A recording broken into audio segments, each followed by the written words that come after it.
What the freak is up, my curious souls? My name is Tiana Hallams, and I am the proud founder of the Fearless Fulfillment Podcast. I'm a passionate enthusiast of life, and my main goal is to live and help others live their most aligned and fulfilled lives. Everyone needs a personal hype woman that's brutally honest and pushes you to be your best. And that's me, mofos. I don't care if you're a woman, man, cat, dog, fish. You deserve to live a life that you design. In this podcast, I help you to take control of your life. I use profanity. I push you to challenge what you've always known. And my hope is that we can evolve and grow together. Aloha, and welcome to another episode of the Fearless Fulfillment Podcast. Folks, buddies, compadres, I cannot make this shit up right now, okay? I cannot make this up. I mean, I guess I could possibly make it up and just lie to you, because who the hell are you to fact check me right now? But I'm not, okay? That's not what this show is about. This is about genuine, honest truth. I am currently literally recording this freaking podcast episode in a robe, in the comfiest bed, in freaking Auckland, New Zealand. I am currently tuning in, I guess not really live for you, but live for me right now, from Auckland, freaking New Zealand. I could shart. I am so thankful. I'm so blessed. I am so confused, honestly, as to how the hell I have ended up here. I was called this morning for this flight. It is going to be a total of 48 hours here in Auckland, New Zealand, and I've always wanted to go to Waiheke, which is an island that has just a ton of wineries on it, and I love wine. Your girl loves wine, and the fact that I'm going to be able to sip it in one of the most beautiful places in the world is, I just can't. I truly, guys, I feel like logging off right now because my body is overwhelmed. Like I'm on a freaking overload mode. So hopefully this podcast episode ends up making sense, because boy, I'm almost too high in euphoria to possibly come across as coherent, but we're going to try our best anyway. Anyway, besides the point, welcome. For those who are new here, my name is Tiana Hallams. I am the host of the Fearless Fulfillment Podcast, and here is where we freaking dive deep and we grow together. My two love languages are quality time and physical touch, and so since I cannot consensually give you a fat hug right now, I guess I'm going to go ahead and take your genuine and amazing time as a gift that it is and dive deeper with you today. And I just want to let you know that your time means the absolute world to me. You could be doing a million, billion, trillion different other things in this world right now, but you have decided to spend it here with me, and I could not thank you anymore. So let's go ahead and dive into the episode today, which is all about the power dynamic in relationships. And let's just go ahead and say this is something that, it is my opinion. It is not scientifically proven. It is not in medical journals and doctorate degree types of studies. Like, this is just Tiana giving you some truth and giving you some thoughts in which I believe in truly. So I was recently talking to one of my super good friends about relationships in general, and she said something that literally blew my mind out of the water, like in the worst way possible. She said, I feel like the man needs to lead in the relationship. Folks, I almost toppled over in my seat, because anyone who has been around here long enough knows that I'm not someone who needs to be led anywhere. That's just not how we roll here at the Fearless Fulfillment Podcast. We are not followers. We are leaders of our own destinies. So no, I do not feel like a man needs to lead in a relationship. Granted, she was working through a theory in her mind and needed help roughing out the incredibly prickly and rough edges that they do have, that theory had. So thank God we stayed in Beer Lab to figure out together what that theory was, because I never in my entire life have heard her say anything like this before, and I thought she was actually sick. I thought that something was going on. I thought that that was a simple cry for help. I did not know what was going on. Especially, I've never heard that be said by anyone in my close circle, let alone one of my best friends in the entire world. So I was confused. Anyway, so we ended up talking it out for, I swear, I think we were there for at least an hour and a half talking about this theory. And we came to the conclusion of this. Buckle up, buddies. We came to the conclusion that the man determines if he will rise to the standards that a higher level and top tier woman who is independent, strong, capable, and believes in herself, like that type of woman. It doesn't have to be top tier in a way in which you earn a certain amount of money. It's a top tier woman that knows her worth and knows what she deserves in life.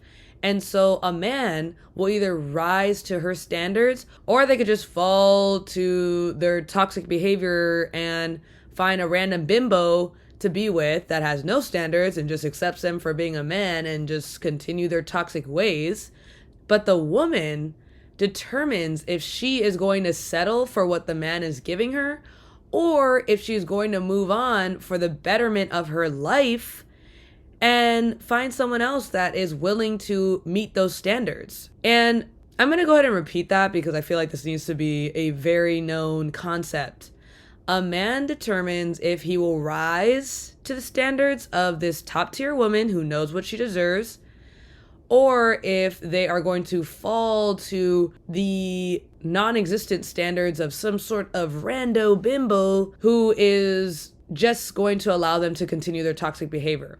But the woman determines if she is going to settle for what the man is giving her, or if she is going to move on for the betterment of her life, because she knows that what one man won't do for her, another man will easily do if that man decides to see her as the treasure that she is. And you see people all over the internet kind of talking about, quote unquote, what one man doesn't do, another man will do, right? And it's a very much female empowerment thing, which I love. But I feel like I'm butchering that, so let me try this again. I guess another way or another saying that I can think of is, quote unquote, one man's trash is another man's treasure. And what I mean from this is that if the person you are dating, and this doesn't have to be a man or a woman, it could be literally any gender, it does not matter. If the person that you are dating or talking to is treating you like trash and views you as disposable, know that there is someone out there that will treat you like the treasure you are and view you as you are, which is gold. Cis brethren, man, woman, dog, cat, fish, whoever is listening to this, you are gold. You are irreplaceable. You are unique. And you are special in every single way. There's no one else on this planet like you. I've said this multiple times in a lot of other episodes, but I feel like you need to hear it again. If you are dating or talking to someone who is treating you like trash and views you as disposable, know that there is someone out there that will treat you like the gold that you are. And also, the reason why we came to this conclusion that women are the ones to determine if they settle or not, and not the man, is because we figured out that women usually are more forgiving and tolerant of stupid behavior than men are. I feel like and have noticed that women are more compassionate and will forgive men faster than men forgive women. And this is kind of a little side note tangent, so go ahead and come along with me on this little side road here. I feel like that also stems a lot from movies. Like, try think about it.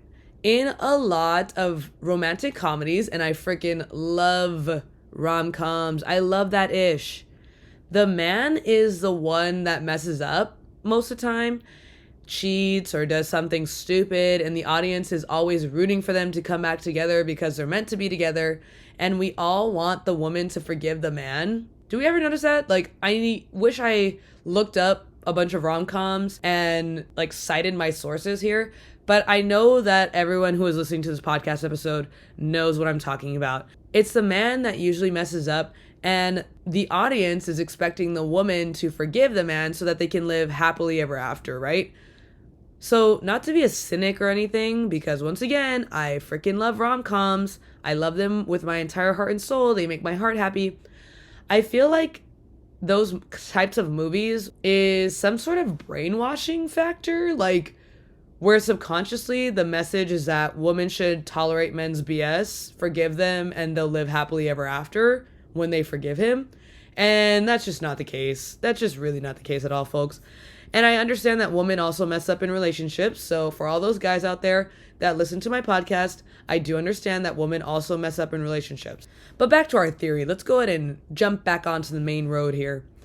In summary, men choose if they rise to the standards of the woman they want or stay the same and stay in their toxic behavior and settle for a random random bimbo with no standards. But the woman chooses if the man she's currently with is satisfying her needs and her standards in all aspects of life, and if she wants to settle for what he's giving her or move on to someone who will meet her standards without a constant battle ensuing, like without her having to constantly ask to be appreciated or to be loved or to be supported, right? So if we want to try and compare who has the upper hand in relationships, they're equal. It's an equal power dynamic, if you will, okay? There's no upper hand anywhere because those two powerful choices that each individual makes when deciding if they are going to enter into a relationship with someone, it's equal.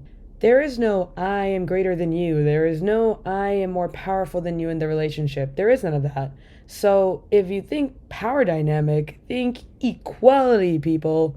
Bottom line is, from all of that, I don't think that the term power dynamic should be used in how we define a healthy and safe relationship. In my personal opinion, healthy relationships are built on an equal partnership, okay? And that brings me into my last kind of point of this entire episode that kind of ties everything together.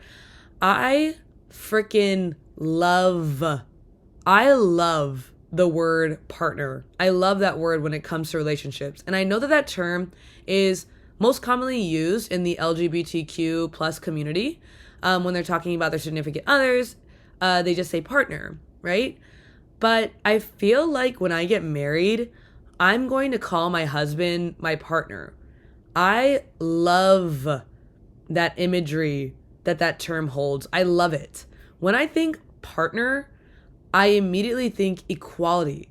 I think someone who has my back no matter what. A partner-based relationship is one that relies on open communication, tough conversations, and coming to conclusions that are as much of a win-win for each partner as possible. And I think that there are certain areas in life where an individual partner of that given relationship can take the reins. Like, for example, in marriage, depending on who feels more comfortable with finances, it's okay for one partner to take charge of that arena of the relationship, while the other partner kind of sits in the passenger seat. They're still involved, and informed through that open communication of their financial state and what they're doing with their finances, but they take more of a supportive role. And I think that's awesome. And I think that there are different aspects of a relationship where one partner might excel a little bit more than the other, but that's okay. It's kind of like a sliding scale a little bit. And in romantic relationships, whether they be gay, straight, lesbian, doesn't matter. It's not always going to be 50-50, like you're not always going to be giving 50% and they give 50%, or you give 100 and they give 100. I think it's a sliding scale because when one partner isn't feeling 100% that day, maybe, or that hour or that minute, the other partner comes with that other percentage. Like, if I can only give 30% of my all today because, everybody has their off days and everyone feels low or feels down, my partner will be able to cover what I can't. Like if I'm only can give 30, they can give me that 70. Or if they can only give me a 20% that day, I can give them that 80 to support them in whatever they may be going through, right? Because it's not always going to be that I'm giving 80, they give 20, because obviously that's completely toxic and crazy and horrible relationship that you're in if you're constantly the one putting in 80% effort and they're giving you 20% back. That is not reciprocated energy, and you should not be there anymore. That is not what I'm talking about. I'm talking about in relationships, when you're having an off day, your partner being able to pick you up. And vice versa. When they have an off day, you can pick them up. And also, if we're both having an off day, we get to talk it out and we get to understand each other a little better. And you can just, with that open communication and with those healthy boundaries, you can just tell your partner, hey, I'm having a little bit of an off day. I just need a little bit of space right now. It's nothing that you did. It's just that I myself need to kind of figure out what's going on mentally, emotionally, physically, spiritually, whatever it may be. And I'll get back to you. And I'll just take maybe a couple minutes or a few hours or whatever it may be to do a little bit of self-care. But I will be back to my regular self soon. It's with that healthy communication and with a partnership, you never want to feel like you're in the dark about something. You never want to feel like you're annoying your partner, and you don't want to feel like you can't talk to your partner about things, because could you imagine feeling lonely in a relationship? And if that's something that you feel right now, that's not what you deserve. That is not what you deserve. You deserve a partnership. You deserve someone who is going to pick you up when you're down. You deserve to have someone who you can have tough conversations with and grow together, because what the hell is the point of being in a relationship if you are not there to grow together? What is it? What is the point of having a relationship? You should just be freaking single, right? Anyway, that was a whole nother tangent. Sorry, everyone. Like I said, I'm on euphoria. I'm on some sort of high, so it's going to be a little nutsos here. The energy is off the charts, so inspiration is just popping into my head, and I must share it with you. Okay, so in regards to the question of, quote unquote, who wears the pants in the relationship, like this prehistoric thought would be that the male should be the leader, and I'm talking more about a straight partnership right now, just in this very moment. The male or the man is usually the person that should be the leader, right? Or the leader of the family. But honestly, I think that idea and that concept is extremely toxic and is a lose-lose for both partners in that circumstance, because if the male is the sole leader of the family, that male toxicity will kick in. There's a lot of pressure to provide constantly if they're the only ones being that providing role. And if they feel like they have no one to rely on because they gotta be a man, they have to suppress their feelings, they can't, God forbid they're emotional about anything, or God forbid they feel any emotion, right? No. Can you imagine how lonely that would feel if you are the sole provider of the family and you literally can never show that you're struggling or show that you have some sort of sad day or off day? Like, ew. Literally, ew. And the woman, on the flip side of that, shouldn't, by default, be the person that's always cooking, cleaning, taking care of the kids, doing household things, doing chores, taking care of the man, and doing the quote-unquote nurturing part of the marriage. Where is the balance? Both partners can and should be involved in the emotional sides of the relationship. And like I said before, there are some partnerships where one partner feels more comfortable with finances, or feels more comfortable in the emotional arena, or feels more comfortable in the physical arena. Like, there's instances where one partner may take the reins a little bit more, but that should never happen when it comes to emotional support for the person that you're in that relationship with. Both partners can be involved in growing and loving and supporting one another. A straight relationship should be a safe space where men can embrace their feminine energy that they have. And by the way, if you are someone who is currently working through toxic masculinity, all men have feminine energy. Okay, all men do. It's just some choose to suppress it because they want to be manly men, and some choose to embrace it and they're more feminine, and that's totally okay. But in a safe relationship, a safe and healthy relationship, a man should be allowed to embrace their feminine energy that they have inside, and vice versa. A woman should feel safe and supported in their journey of embracing their masculine energy. Because guys, folks, people, we are in 2022 right now. As I'm recording this podcast episode, we should not have to fall into these prehistoric ways of being in relationships. And I believe in God. That's just a personal belief of mine. That's just my faith. But there could be people on here that are listening to this that don't believe in God, and that's totally okay. I just needed to preface that because I am going to just talk about the church a little bit, like just church in general, of anyone that believes in God. And I'm not really a part of any organized religious church. I was baptized Christian my senior year of college, and I chose that because I do believe in God and I believed in a higher power. I just didn't know what to call it at the time, and I choose to call it God. I feel like when you're involved in that type of organization, there are a lot of toxic views that are very ancient, and they're very like the woman should stay home and the woman is weaker, or the woman needs to rely on a man or needs a man, and vice versa, like the man needs to be this, A, B, C, D, E, F, G.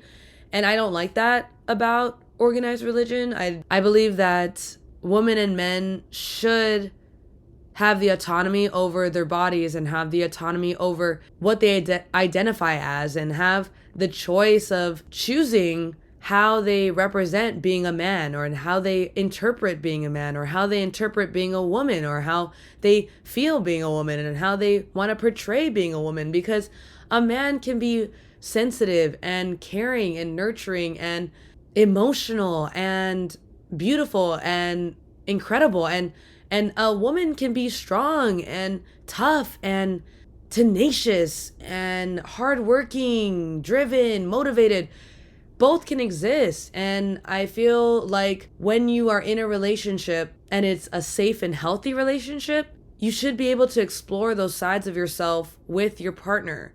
I feel like that's so important in developing not only who you are as a couple, but in developing who you are as a person and how you want to continue to live your life, you know?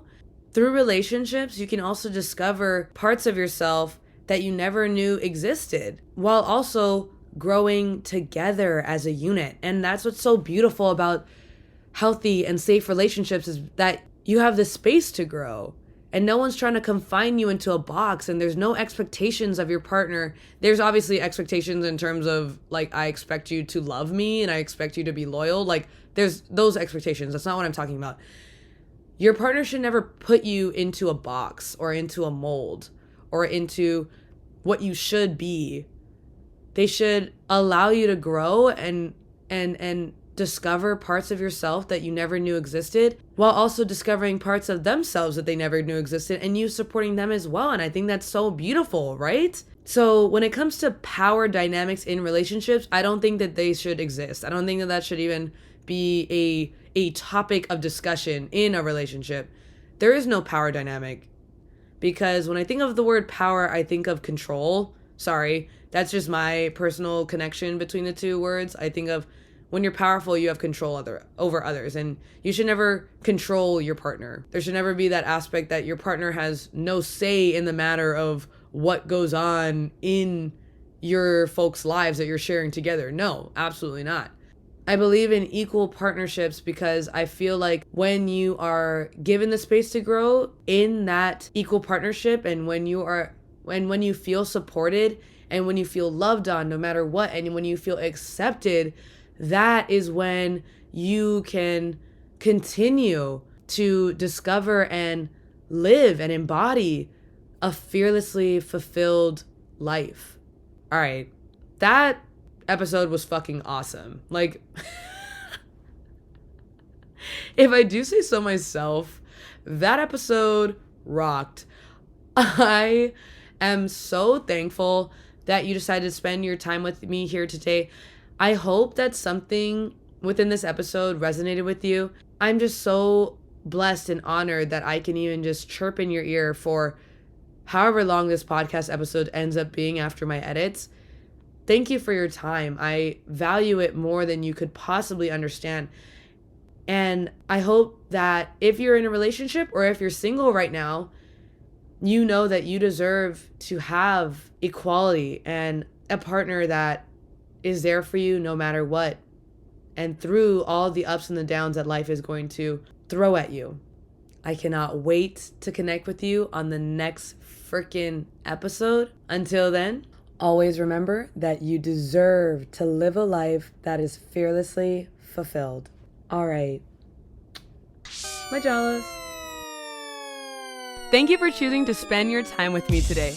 My biggest hope is that you resonated with something here and it inspires you to incorporate it into your day, your week, your month, your year, and ultimately your life. Always remember, the world benefits when we're all operating as our most authentic, genuine, and fulfilled selves. I love you so much and can't wait to grow together on the next episode. In the meantime, get out there and live your truth.